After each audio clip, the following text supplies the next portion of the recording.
Normally 1 atmospheric pressure 101.325 kilo 101.325 kilo pascal होता है ना, लगभग एटमॉस्फेरिक प्रेशर पे मान लो कि हमने एयर को दिया।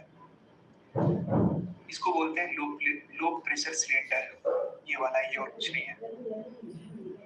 इसमें फर्स्ट स्टेज में गया फ्लूइड, क्योंकि इसका काम कंप्रेस कर देने का ही है, तो इसने प्रेशर को बढ़ा के P2 कर दिया। बट इससे हुआ ये, इसका टेम्परेचर राइज हो गया और T2 तो पहुंच गया। अब हमने इंटरकूलर लगा दिया।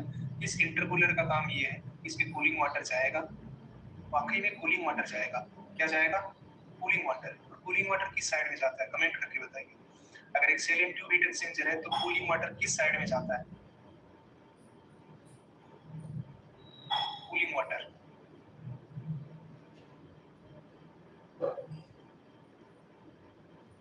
ऐसे करोगे तो इसका नाम रोशन। कूलिंग टावर पढ़ाया था वहां पर, कूलिंग टावर पढ़ाया था तो वहां पर बताया था मैंने, कूलिंग टावर है वो किस में जाता है, ट्यूब साइड में जाता है कि सेल साइड में जाता है? नहीं देखते ना क्लासेस, ये देखना जरूरी नहीं समझते।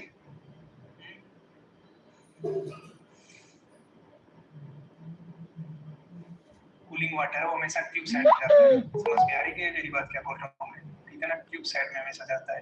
ठीक है, क्योंकि ट्यूब साइड को क्लीन करना ज्यादा आसान है। ठीक है, वो मैंने आपको कूलिंग टावर वाले कॉन्सेप्ट में आपको समझाया, बट अभी के लिए दिमाग में रख लेना कम से कम इतनी बात।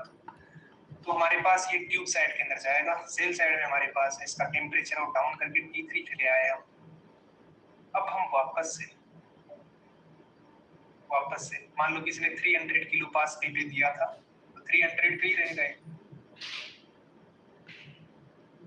आप देखो, अगर मैं आपको ये बोलूं कि 100 किलो पास्कल पे हमारे पास फ्लूइड इन करता है, तो पहले वाले स्टेज के अंदर अगर आउटलेट 300 किलो पास्कल पे आता है, यहाँ पर भी 300 क्योंकि ये तो कांस्टेंट प्रेशर इंटरकूलर है, यहाँ पर भी 300। पहले वाले फर्स्ट स्टेज का कंप्रेशन रेशियो बता सकते हैं आप? फर्स्ट स्टेज का कंप्रेशन रेशियो यहाँ पर कितना है? अगर इनलेट 100 है और आउटलेट 300 है, बताइए आप। वो प्लेट में एक तो बची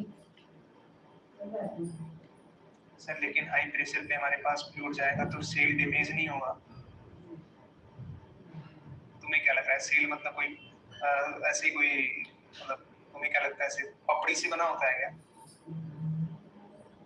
बाहर क्या करोगे हमें तो? मुझे लगता है पपड़ी से बना होता है, कोई ऐसे कोई नॉर्मल चीज से बना होता है।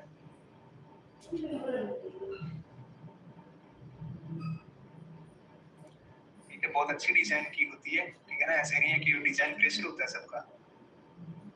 अब आपको ये बात समझ में आ रही कि नहीं आ रही? कि सर हमें ये बात समझ में आ रही है आपकी, ठीक है, कि इसका कंप्रेशन रेशियो 3 है, क्योंकि आपने देखा एग्जांपल जो मैंने लिया है इसमें 3 है, तो P2/P1 लिख सकते हो आप।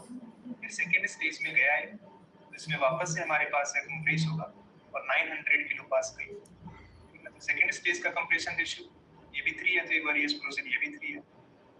एक्चुअल में आप सोच रहे होंगे कि सर फर्स्ट स्टेज का और सेकंड स्टेज का कंप्रेशन रेशियो है।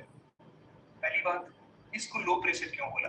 क्योंकि इसमें गैस है वो लो प्रेशर पे कंप्रेस हो रही है, एटमॉस्फेरिक कंडीशन पे गई, उसका 3 गुना प्रेशर दिया। अब इसमें तो बहुत हाई प्रेशर पे कंप्रेशन हो रहा है ना, 300 से 900 हो रहा है। आप समझ रहे हो मेरी बात? तो इसको लो प्रेशर सिलेंडर क्यों बोलते हैं और इसको हाई प्रेशर सिलेंडर क्यों बोलते हैं? अगर आपको ये बात समझ में आई तो एक बार यस बोल दो। सर बिल्कुल आपकी बात हमें समझ में आ रही है। जो बालक मेरी बताई गई बात को समझ पा रहा है वो एक बार यस बोल देगा। सर हमें ये बात क्लियर है। अब इंटरेस्टिंगली तुमने एक चीज ऑब्जर्व करी होगी यहाँ पर कि सर आपने यहाँ पर ये क्यों बोला है कि दोनों में कंप्रेशन रेशियो सेम ले लो? पता है, अगर ऐसा हम करते हैं तो वर्क इनपुट मिनिमम आता है। अब तुम बोलोगे सर ये कैसे पता चला आपको कि वर्क इनपुट मिनिमम आता है? आप ऐसे कैसे बोल सकते हो? क्योंकि जब हम वर्क का फॉर्मूला लिखेंगे इस टू स्टेज कंप्रेशन में, तो ये फॉर्मूला वही है जो तुम पढ़ के आए हो अभी कल वाली क्लास के अंदर। वही फॉर्मूला है, ये कोई नया फॉर्मूला नहीं है। ये बात आपको समझ में आ रही है? वही फॉर्मूला है जो आप कल की क्लास में पढ़ के आए हो। उस फॉर्मूले बस 2 टाइम कर दिया क्योंकि 2 कंप्रेसर है, दोनों में वर्क डन होगा तो 2 टाइम कर दिया। इस वर्क को अगर मैं प्रेशर P2 के रिस्पेक्ट में डिफरेंशिएट करूं और इक्वल टू 0 करूं, तो यहां से जो कंक्लूजन निकल के आता है, अब इसको आप कर सकते हैं P2 के रिस्पेक्ट में डिफरेंशिएट करके इक्वल टू 0 कर सकते हैं। जब आप इसको डिफरेंशिएट करके इक्वल टू 0 करेंगे, क्यों? क्योंकि आप किसी भी फंक्शन को अगर मिनिमा या मैक्सिमा फाइंड आउट करना चाहते हैं तो यही वो तरीका है जिससे हम मैक्सिमा या मिनिमा फाइंड आउट करते हैं। आप समझ रहे हो मेरी बात? तो एक बार ये क्लोजर बात तो आपकी में समझ रहे हैं। तो यहाँ से जो कंक्लूजन बनता है वो बनता है